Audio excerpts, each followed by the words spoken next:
दोस्तों, ये ब्रह्मांड अपने भीतर न जाने ऐसे कितने रहस्य को छुपाए बैठा है जिन्हें आज तक विज्ञान ठीक ढंग से समझ नहीं पाया है। अंतरिक्ष हमेशा से ही हमारे जिज्ञासाओं का केंद्र रहा है। ग्रह, नक्षत्र और तारों के साथ हमारा जो रिश्ता है वह काफी पुराना है।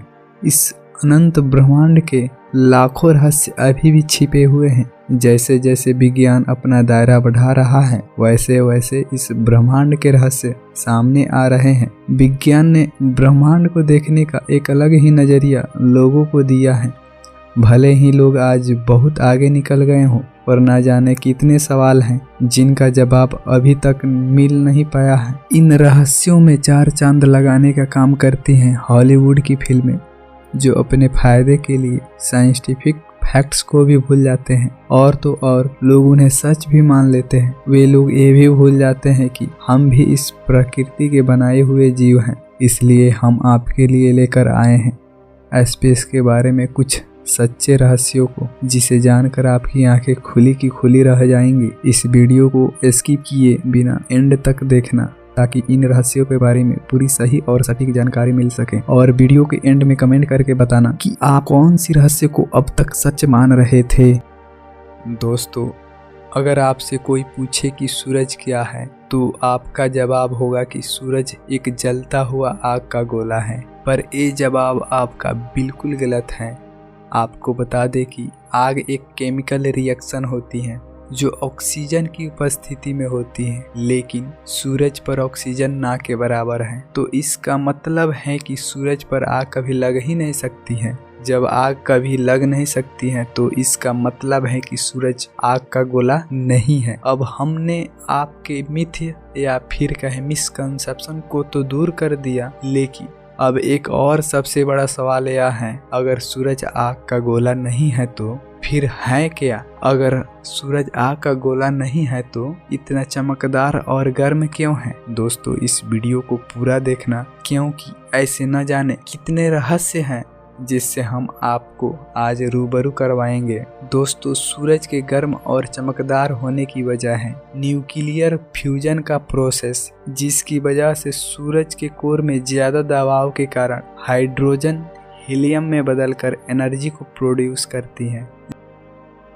जब भी धूमकेतु के बारे में हम सोचते हैं तो हमारे मन में बर्फीले पत्थर के साथ गैस और धूल कण से बने बेहद लंबे और बड़े टील का ख्याल आता है। और आए भी क्यों न, क्योंकि आखिर हमने किताबों में, फिल्मों में इन कॉमिक्स के बारे में देखा है, सुना है। इन सब को देखने के बाद लोग मानने लगते हैं कि जितने भी कॉमेट्स हैं उनकी टेल होती है। पर दोस्तों, ये कोई पूरी सच्चाई नहीं है। आपको बता दें कि कॉमेट्स आइस, डस्ट और गैस से बने फ्रोजन ऑब्जेक्ट्स होते हैं। यही कॉमेट्स जब सूरज के नजदीक आने लगते हैं तब उस दौरान उनमें मौजूद गैस और बर्फ पिघलकर भाप में बदलने लगती हैं और यह बड़े टेल की रचना करते हैं जो सूरज की दिशा से उल्टे होते हैं और सूरज की रोशनी के कारण चमकने लगते हैं। पर अब सवाल यह है कि सभी कॉमेट्स ऐसे ही होते हैं? तो जवाब है नहीं। जब तक कॉमेट्स सूरज से कुछ खास दूरी पर नहीं आ जाते तब तक उनमें मौजूद बर्फ और गैस पिघलती नहीं है और इसी कारण टेल की रचना भी नहीं होती।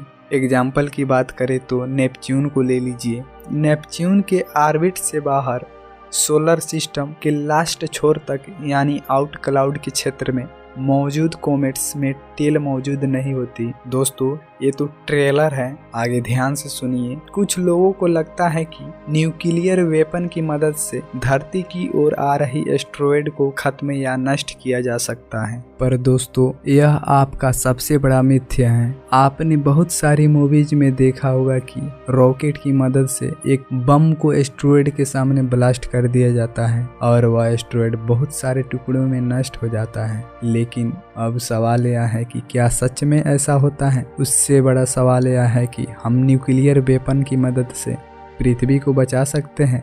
तो दोस्तों, वैज्ञानिकों की माने तो ये पॉसिबल नहीं है। एस्ट्रॉयड पत्थर से बने खगोलीय पिंड होते हैं। अगर एक एस्ट्रॉयड को न्यूक्लियर वेपन की मदद से ब्लास्ट कर दिया जाता है तो इससे खतरा और भी ज़्यादा बढ़ जाता है, क्योंकि ऐसा कुछ करने के बाद एस्टेरॉयड बहुत सारे टुकड़ों में बट जाएगा और वो सारे टुकड़े सीधे धरती की ओर गिरने लगेगी, जिसकी वजह से धरती पर छोटे छोटे एस्टेरॉयड की बारिश होने लगेगी। साथ में ये भी जरूरी नहीं कि सारे एस्टेरॉयड धरती के वातावरण के संपर्क में आके जल के खाक हो जाए। संभव है छोटे छोटे एस्टेरॉयड पूरी तरह से वातावरण में खत्म न हो और धरती पर आकर गिरे, जिससे भारी तबाही हो सकती है। इसलिए सबसे अच्छा ये रहेगा कि एक प्लान तैयार किया जाए जिसके तहत जब एस्टेरॉयड पृथ्वी की तरफ आगे बढ़ रहा हो और उसके ऑर्बिट में प्रवेश करने वाला ही हो तो उससे पहले ही एस्टेरॉयड की दिशा को मोड़ दिया जाए।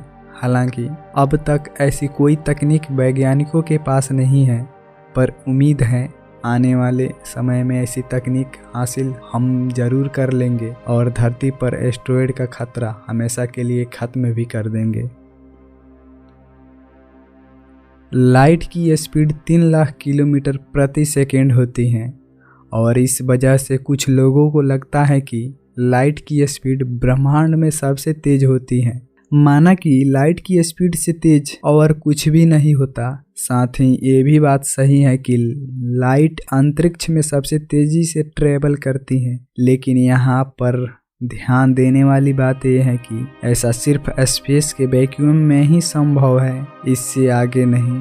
प्रकाश की गति और किसी माध्यम में थोड़ी कम हो जाती है, जैसे कि हवा या पानी। लेकिन दोस्तों, आपको ये पता होना चाहिए कि अगर वैज्ञानिक चाहे तो लाइट की स्पीड धीमी या तेज कर सकती है। यहाँ तक कि वैज्ञानिक चाहे तो किसी माध्यम में इलेक्ट्रॉन लाइट की स्पीड से या उससे भी ज़्यादा स्पीड में हो सकती हैं।